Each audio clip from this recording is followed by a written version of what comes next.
Hello, hello, and welcome back to the Business First Creatives podcast. I am interviewing someone, Katrina Cross Daniels. She has been in like my circle of photography friends for years, and we keep meeting each other, seeing each other at photography conferences. And I was finally like, Katrina, when are you gonna come on the podcast and talk about all these great things that you do? Because she has a couple things that I think are very unique about her, and I want her to talk to you guys about them today. Katrina, welcome to the podcast. Well, thank you. When you talked about your podcast, I was like, oh, yeah, I definitely got to get on this podcast. So I'm excited to be here. So, why don't you tell the listening audience where you're located and what kind of photography you do? Okay, I am located in Detroit, Michigan. So I am a boudoir and wedding photographer. I also do a little portraits, but boudoir is the specialty.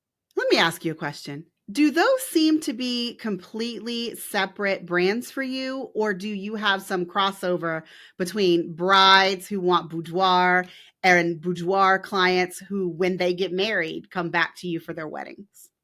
It is definitely a crossover. I tried to do them separately at one point, and I did discover that my wedding clients that, hey, there's a thing called bridal boudoir. So it was like, oh, okay, so let's try this out. Let's do this bridal boudoir. That could be something that you can gift to your husband.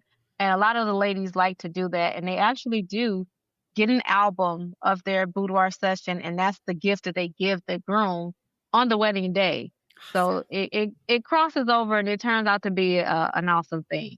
Okay. How did you choose those two genres? Because you haven't always done boudoir and wedding. You've done a lot of things. So, how did you zone in on these two specialties for your business? Okay, I'm gonna try to not make it as too long, but basically, when I started off as photography, I was that mom with a camera. My son plays sports, and I was a sports mom going to every school event, doing the football and basketball. And then one day, someone asked me, oh, I see you always here with your camera. I have a wedding coming up. Is it possible that you can shoot my wedding? And I was like, oh, I don't do weddings. And I said, I've never shot a wedding. And so the person was kind of like really loving the work that I was doing with the sports photography, and she just assumed that I can do it, I can handle it. So I was like, okay, why not? Let's try it out. And I shot her wedding, and I did make some mistakes. It wasn't like everything didn't go perfect, but it was enough for me to discover that I did have a love for weddings. It was something about the hustle and bustle and all the different things that was just happening that I was like, I want to do this again. And so I shot a few more weddings, and that was the history of wedding photography. As far as the boudoir, I always had something in the back of my mind that thought about it. And I would probably say about 4 years before I actually started doing it, Mm. I did shoot a boudoir session. It was just me trying to get my toes wet in the field, but then I never did go far with it.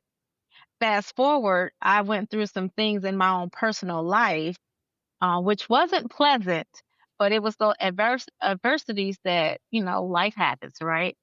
So I went through an unexpected divorce. I was married 25 years, and all of a sudden one day I was just told like that was it.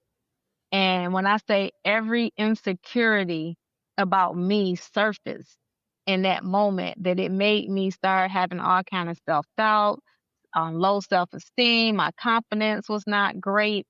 And I was like, wow, like I'm sure that there's other women that's feeling like what I'm feeling like and been through the things that what I'm currently going through. And there was a couple photographers in the industry that I looked up to, that they were the only two people that had shared a similar story. I haven't heard a lot of photographers at that time talking about going through a divorce as a photographer. And I reached out to both of them, and they were so supportive in me and just helped me get through that hurdle, right? Because this was in the month of June when this happened, Hmm. and I had to go shoot multiple weddings in June. So where my heart is breaking and I'm going through all kind of things, they kind of helped me through that. And so I decided to experience my own boudoir session. I needed that uplift. I wanted to see what it felt like. I wanted to offer this to other women, but I couldn't do it unless I really went through the process myself. And I did, and when I say it was an amazing feeling, I still was overcoming some things, but I felt a little bit better about myself, you know? I didn't feel as low, and I was like, "Oh, I am beautiful," or "That's me, I can look like that."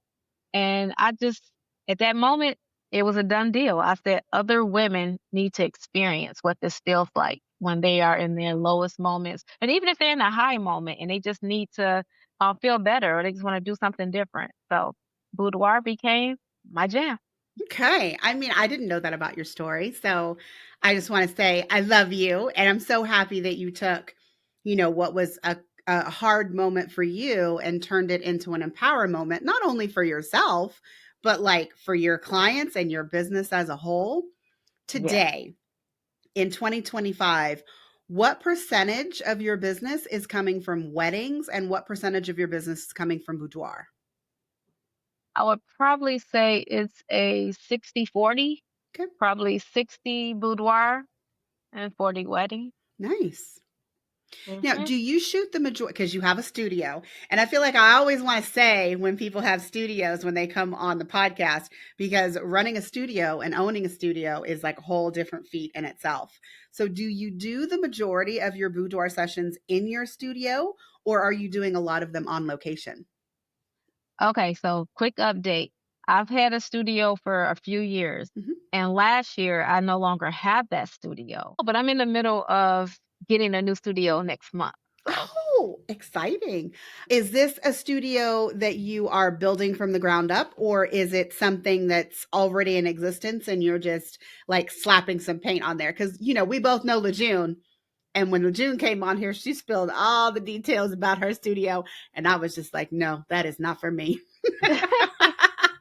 it is not a studio from the ground up. It's a studio. It's a space that's already existing, and I am just going to go in and it's already kind of like white box. I don't have to do a whole lot of work, but so that's the lucky part for me. But it's enough space that I can not only make it what I want it to be, and I'll be able to like rent out to other photographers too. Nice. So, I mean, you're adding another stream of income to your Adding business. another stream, and yeah, so I would say far as boudoir photography, um, most of it I have done in studio. So Okay. even when I was in this phase of I went through a year of no studio, it was kind of hard and difficult because you have to ask somebody, you have to rent another studio space. And unlike just going in doing a headshot, you need to be able to have the space for boudoir. So Mhm. I didn't do as many sessions last year during that time because I do prefer to do it in studio versus like going to a hotel or anything like that. I just prefer the vibe of a studio over a hotel. Well, and I mean, there's always because, even though a lot of people will just rent hotels, I mean, a lot of them do have legalese when you're renting them about coming in for commercial purposes and like all of those things, even Airbnbs. And so, I mean, for myself, if I was going to do a family session in there, that's one thing. But then you're bringing people in and you're doing boudoir, and I don't know, it just feels messy. If I was going to do it, I would Yeah. love to have my own studio so that I didn't have to worry about any of that other stuff. Yeah, and that's kinda like where I kinda stand on it. I just don't wanna deal with all the other things about it, and plus, for some of the ladies that I have photographed, a lot of them are coming from the headspace of where I was, meaning like they're going through things in their life and they're trying to overcome or they're just becoming on the other side of overcoming. And to just go into a hotel, like I just didn't want that vibe and that feeling for them. I Hmm. wanted to feel more safe and secure and just like it's just us. It's not like you're coming to just pick off all your clothes like at a hotel room. So it's just a little bit more personal. So the studio space is best for me. So Okay. that's what I prefer. First of all, let me ask you a question because I just thought about this. I talk a lot about getting repeat clients, and we've already hinted at, if you have a boudoir client and then they get married, if they love the experience with your boudoir, they might come to you for the wedding photography. But Hmm. do you have a lot of boudoir clients that are repeat boudoir clients? And if you do, how do you nurture that client experience in order to bring them back? I think it all begins with when you first talk to them the first time, right? Mhm. Because during that consultation and when we're talking and asking them their why, like what is their reasoning of why they're coming to do that session today, sometimes 6 months or a year later, their reasoning is different. So understanding why they're here now, and then when you hit those other milestone things in their lives, a reason to bring them back.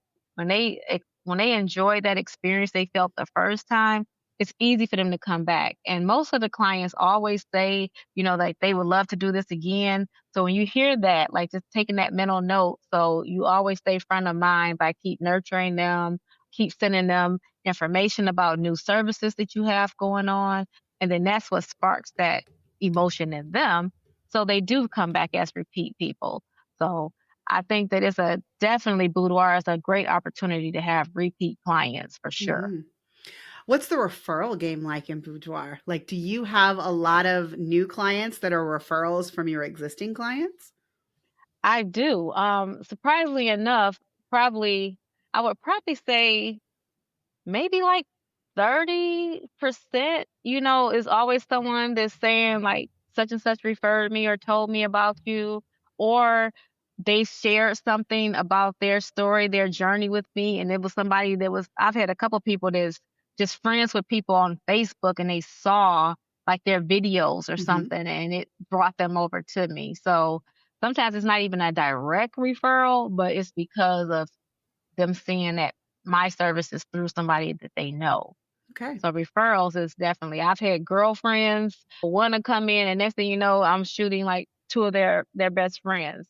I've also had girlfriend like shoot where they come in, together, and just Mhm. have like a girls' night. So I've done a few of those as well. So, Nice.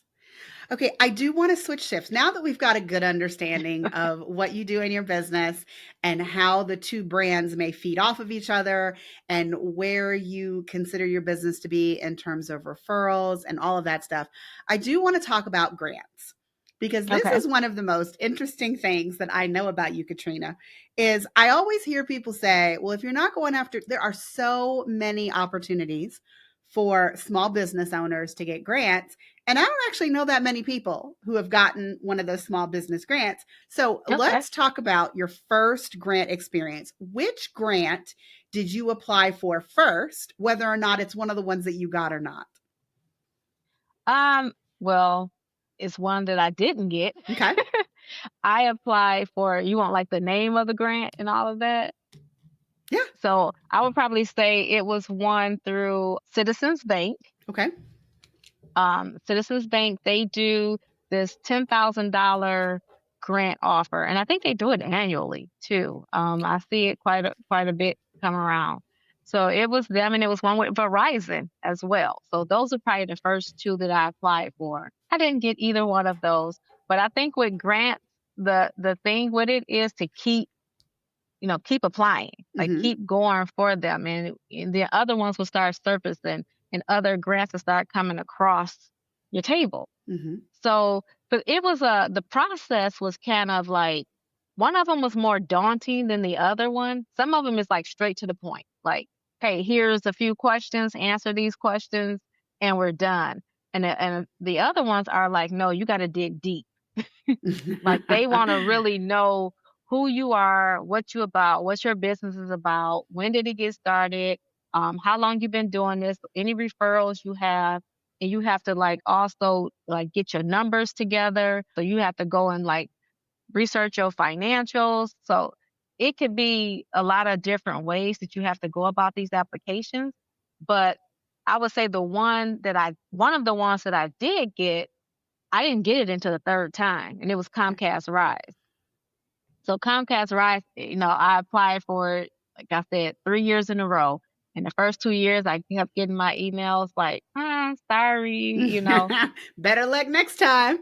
Yeah, but just being persistent and everything, it worked out in my favor because the last time when I got it and I got the email again, I'm not gonna even lie. When I opened up the email, I was just assuming it was gonna say denied again. And it was big congratulations, like you have this. And I was just like, wow. So it was an amazing feeling. And they actually not only gave me like financial, monetary grants, they gave technology grant too. So I was able to get like computers and laptops and cash, and they gave you like the services for a year, and they gave you like a mentor. So Mhm. that grant was like amazing. Outstanding. Yes, I do It know was one other person that's gotten a Comcast Rise. it was outstanding. So I would definitely tell anybody to make sure you apply for Comcast Rise. I know that there are only like 4 or 5 states at a time that they do. Mhm. So just looking out and making sure that is looking to see if your state is the state for that year.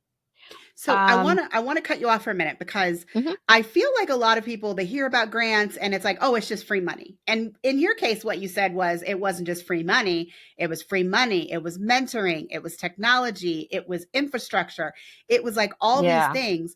But you said that you applied for this one 3 times. You got denied, denied, and then you got that nice congratulations email. But for Mhm. yourself, what do you think contributed to them accepting you the third time when they didn't accept you the first 2 times? Because I got some ideas, but I'm going to hear what you think it was first, and then I'm going to ask you some questions.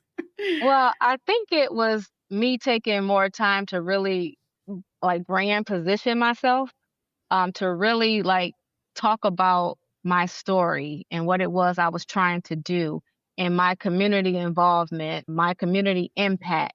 And actually, I have an initiative called I Am Worthy, and just being able to talk more about that. It's a spinoff from my boudoir photography where I really embrace women who've been through the things that I've been through. And I give them a space and a voice to actually tell their story. And sometimes it's them telling it for the first time. And we record it.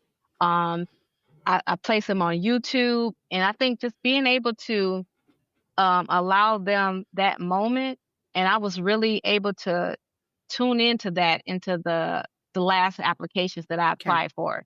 So I think having some type of movement or something like that is what really sparked them, because a lot of these grants are looking for your community impact. Okay. And so I think that kind of helped me. Now, do you think, because I know that you were doing more of this project when you applied the third time instead of the first 2 times, Yeah, but I would also say that you probably got better about what you talked about, and like every time you applied, was anybody giving you any kind of feedback on the story that you were telling to then come back and say, hey, you talked about this, but this is probably where you should expand a little more? Like, did you get any guidance with the grant writing, or were you doing I it all on your didn't. own? I didn't. It was all on my own. So that would have been nice if they would have gave any type of feedback, or if I would have even had somebody to like look it over or Mhm. anything like that. But no, it was just me just getting better with what I was doing and the way I was explaining it. Because sometimes we're not as clear, I think, or I've always talked about catering to my clients and everything. But I think really digging deep and having this one social impact positioning, that can kind of help me. And the only reason why I say that is because when I got to the next area, which was Goldman Sachs, Mhm. when I got into the Goldman Sachs program and I got accepted into that, they not only give you a letter that says you're accepted, but then you have to go to a second round. And going to that second round, I had to actually do like a live interview with like a panel. Like it was via Zoom, Okay. but I think I was able to now read faces. They was able to ask me questions, and that came up. They wanted to know more about what I was doing in that area there. They wanted to know about how I state that I have like monthly meetups where I teach other photographers and I have them come out and we network together. So all of that, those things right there stood out, Okay. and they wanted to know more about it. So I think that social impact and just being able to be accessible for the community was really driving me to the next step. I mean, I really think that it's important to highlight because sometimes we get caught up in the free money and it's, oh, okay, I'm starting a business. Please give me free money to help. And I would say that Yeah. the biggest chunk of grants out there are not just like, oh, you need help getting your business off the ground. Let me give you some Right. money. It is all about your social and your community Yeah. What are impact. you And like, doing? that's what they're giving you the money for. Because they want Exactly. every dollar that they give you to not only impact you, but to impact other people Right. that you are around, that you are helping, that come to you for your services, all of that good stuff.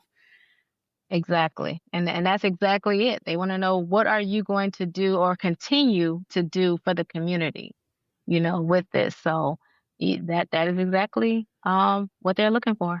Now, how many total grants do you think that you've applied for? Because we know now you've gotten two. Well, you've actually gotten three, but do you set time aside to research the grants, write the grants? I mean, is this like part of your new networking routine, or do you just do it if you see something that catches your eye? I will say at certain times it is a process that I am planning for. Like I do know what's coming, and what it is that I want to apply for and just preparing for that. So that is the main way. But there are other times where grants just come across and it's just like, oh, or I may get emailed something because now I'm in the network for that. And you just get an email, you open it up and it's like, oh, it's due in 4 days. And it's like, And it's like, well, there goes my sleep. right. So I would tell anybody the best thing is to start preparing yourself now, even if you're not in a space that you're ready to apply for a grant, but you can start making sure that you're collecting all your data, like the things that describe you as a business owner, making sure you know how to quickly get to your numbers from the last 3 years, things like that. And just if you're doing anything social in the community, just create a folder and just start dropping things in there. So when you do come across those last minute things, you can quickly be able to, your story. You can quickly tell who you are, what it is that you do, how do you plan to help the community, what's next for you, what do you see your future, and be able to explain that in a matter of 4 days. So just be ready. I feel like a lot of people do this, the same kind of thing, in preparation for becoming a speaker, if you will. Like if you're going to Hmm. apply to speak at a conference, they don't just want you to like come on stage and teach that, like I'm a former professor. I think everybody by now knows this. They don't want me to come on stage and teach you about a z-test. They don't want me to tell you how to do the quadratic equation. Like that's not why you get invited to speak on stage. You typically get invited to speak on stage because of your story, Yeah, because of the impact that you've had on your community or your clients or yourself. Like if you have a personal story of like growth that would motivate others in that way. So I exactly. feel like the preparation for applying for a grant is probably very similar to figuring out what your story is and how you could take that and make an impact from a speaking stage. Exactly. And just being and when I say get prepared, like create that folder and put it on your desktop and start putting things in there to get you ready. Like I have two on my desktop right now of two that's in the top of my brain that I Mhm. know that I need to look into soon. And I've already started like accumulating like what I need to put for that one. So And I mean, by the time this airs, I believe that the latest HoneyBook grant for 2025 is going, the deadline is going to have passed. But just in case anybody listening isn't aware, HoneyBook, which Katrina is a big fan of, as yeah, am I, in 2024 they started by giving out breakthrough grants, and I were there yeah, 25 recipients. I mean, there were a lot of recipients, and these people came from what I could see in like their bios and what they released about the people who ended up receiving the grants. They came from all walks of life, all kinds of yeah, businesses. Like it was very diverse. And so they did reopen the breakthrough grants for 2025. And I don't know if they're planning on doing a couple more rounds in 2025. I believe that yeah, they are. So just in case, Katrina already mentioned Comcast Rise. She mentioned the Goldman Sachs program. And now I'm telling you about the Honeybook Breakthrough Grant, so that just in case you need a few to get you yeah, started, to see if it's something that you might want to apply for, do it. And remember, I think the one thing that we should take away from Katrina's story is first 3 she applied for, they said no. And in fact, Comcast Yes. Rise said no twice, and then she got it. And so a no doesn't necessarily mean that you should stop trying. It doesn't mean that you are not Yeah. worthy. It doesn't mean any of those things. It means that you probably just need to work a little harder on the story that you're trying to tell so that the people who are reading it can really feel and understand the impact that having the grant would have on you and your bigger community, if you will. Exactly. Because you are not the only one that's applying for these Mm-hmm. grants. The audience is very wide. So, you have competition out there. So if your story is just, I'm just started this business and I'm trying to open up a studio, What you a gonna little do with bit that more than studio? that. A little bit more than that. So, yes. And congrats to all the Honey Book winners and hopefully more to come. I know you have to be either, I think, new to Honey Book. You can't be a current HoneyBook user, Yes. which I mean, it made my eye twitch a little bit when I read it. I mean, I was ready to apply. I'm sure you were. I But mean, I thought that yes. was a curious choice because, like, you're excluding all of the people who are currently, like, in your community that probably rave about you to their friends. I thought that Yeah. was a peculiar choice. So, maybe between now and when this episode airs, I'll put my big girl britches on and go talk to somebody at HoneyBook and be like, why did you exclude the HoneyBook users? Yeah. And I think they added a piece this time for existing users for a little portion Oh, of I didn't see something, that. but it's not like the big thing that they're giving all the people, and that's an amazing for a new HoneyBook subscriber. Hmm. I would definitely jump on it if I was Yes. you. Yes. I'm going to have all of the details of that in the show notes, guys. Okay, so Katrina, we already talked about the fact that you were outreaching to other photographers. That was part of your impact story. So I do want to mention now that you are in the education space that Yeah. you have a workshop coming up in Detroit in June where you are going to be doing some boudoir and some portraits. So do you want to tell me about it? Well, actually, I know about it. Do you want to tell the listening audience about it? Yeah, I mean, at this time, I guess because I don't have like all of the information that I can release today, but it will be a workshop in Detroit. It would be me and two other fabulous photographers collabing together to bring you this boudoir and portrait experience. So it's going to be amazing, something you don't want to miss. So stay tuned, follow me for details, and you'll be able to get all the information soon.